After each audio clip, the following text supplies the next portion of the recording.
ಓಂ ಶ್ರೀ ಗುರುಭ್ಯೋ ನಮಃ. ನಮಸ್ಕಾರ ಸ್ನೇಹಿತರೆ. ಆಲ್ ರೌಂಡ್ ಕ್ಲಾಕ್ ಕನ್ನಡ ಚಾನಲ್ಗೆ ಸ್ವಾಗತ ಸುಸ್ವಾಗತ. ಇವತ್ತಿನ ವಿಡಿಯೋದಲ್ಲಿ ಪ್ರತಿನಿತ್ಯ ದೇವರ ಪೂಜೆಯನ್ನು ಮಾಡುವುದು ಹೇಗೆ ಅಂತ ನೋಡೋಣ ಬನ್ನಿ.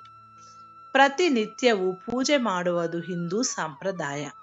ನಿತ್ಯ ದೇವರ ಪೂಜೆಯನ್ನು ಮಾಡುವುದು ವ್ಯಕ್ತಿಗೆ ಮತ್ತು ಕುಟುಂಬಕ್ಕೆ ಸುಖ, ಶಾಂತಿ, ಸಂತೋಷ ಮತ್ತು ಸಮೃದ್ಧಿಯನ್ನು ತರುತ್ತದೆ.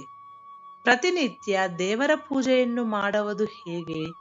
ಪೂಜೆ ಮಾಡುವ ಸರಿಯಾದ ವಿಧಾನ ಹೇಗಿದೆ ಅಂದ್ರೆ, ಆಸ್ತಿಕರಾದವರು, ದೇವರ ಬಗ್ಗೆ ನಂಬಿಕೆಯನ್ನಿಟ್ಟುಕೊಂಡವರು ಪ್ರತಿನಿತ್ಯವೂ ದೇವರ ಆರಾಧನೆಯನ್ನು ಮಾಡುತ್ತಾರೆ.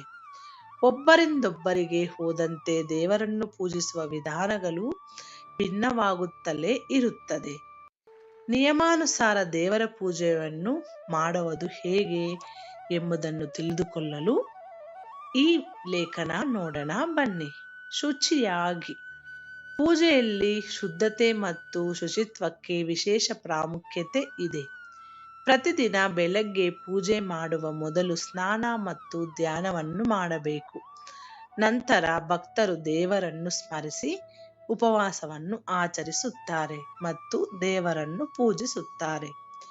ದೇವರ ಪ್ರತಿಷ್ಠಾಪನೆಗಾಗಿ ನಿಮ್ಮ ದಿನಚರಿಯಿಂದ ನಿವೃತ್ತರಾದ ನಂತರ ನಿಮ್ಮ ನೆಚ್ಚಿನ ದೇವತೆ ಅಥವಾ ನೀವು ಯಾರನ್ನು ಪೂಜಿಸುತ್ತಿದ್ದೀರೋ ಅವರ ವಿಗ್ರಹ ಅಥವಾ ಚಿತ್ರವನ್ನು ಕೆಂಪು ಅಥವಾ ಹಳದಿ ಬಟ್ಟೆಯಿಂದ ಮುಚ್ಚಿ ಮರದ ಪೀಠದ ಮೇಲೆ ಇರಿಸಿ.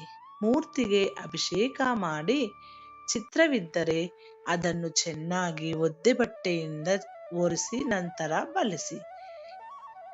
ದೇವರಿಗೆ ಅಲಂಕಾರ ಮಾಡುವುದು ಹೇಗೆ ಅಂದ್ರೆ, ಪೂಜೆಯ ಸಮಯದಲ್ಲಿ ದೇವರುಗಳ ಮುಂದೆ ಧೂಪ ಮತ್ತು ದೀಪಗಳನ್ನು ಬೆಳಗಿಸಬೇಕು.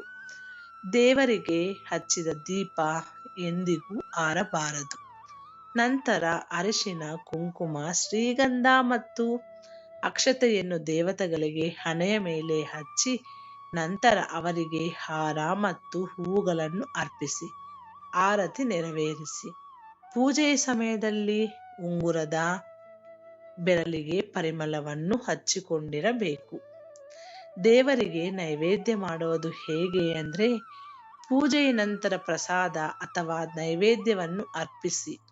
ನೈವೇದ್ಯದಲ್ಲಿ ಉಪ್ಪು, ಮೆಣಸಿನಕಾಯಿ ಮತ್ತು ಎಣ್ಣೆಯನ್ನು ಬಳಸಬಾರದು. ಪ್ರತಿಯೊಂದು ನೈವೇದ್ಯದ ಮೇಲೆ ತುಳಸಿ ಎಲೆಯನ್ನು ತಪ್ಪದೆ ಇಡಬೇಕು.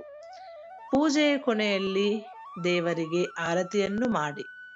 ಪ್ರತಿನಿತ್ಯ ಯಾವ ದೇವರನ್ನು ಅಥವಾ ದೇವಿಯನ್ನು ಪೂಜಿಸಲಾಗುತ್ತದೋ ಅವರಿಗೆ ಆರತಿ ಮತ್ತು ನೈವೇದ್ಯವನ್ನು ಅರ್ಪಿಸುವ ಮೂಲಕ ಪೂಜೆಯನ್ನು ಮುಕ್ತಾಯಗೊಳಿಸಬೇಕು.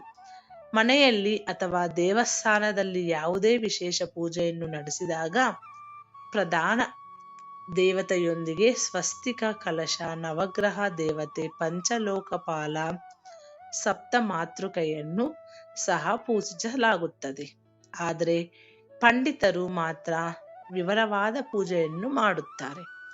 ಆದ್ದರಿಂದ ನಾವು ಪಂಡಿತರ ಸಹಾಯದಿಂದ ವಿಶೇಷ ಪೂಜೆಯನ್ನು ಮಾಡಬಹುದು. ವಿಶೇಷ ಪೂಜೆಯನ್ನು ಪಂಡಿತರ ಸಹಾಯದಿಂದ ಮಾತ್ರ ಮಾಡಬೇಕು. ಇದರಿಂದ ಪೂಜೆ ಸರಿಯಾಗಿ ನಡೆಯುತ್ತದೆ. ಇದು ಸ್ನೇಹಿತರೆ ಇಂದಿನ ವಿಡಿಯೋ. ಮುಂದಿನ ವಿಡಿಯೋದಲ್ಲಿ ಸಿಗೋಣ. ಅಲ್ಲಿವರೆಗೂ ಧನ್ಯವಾದಗಳು.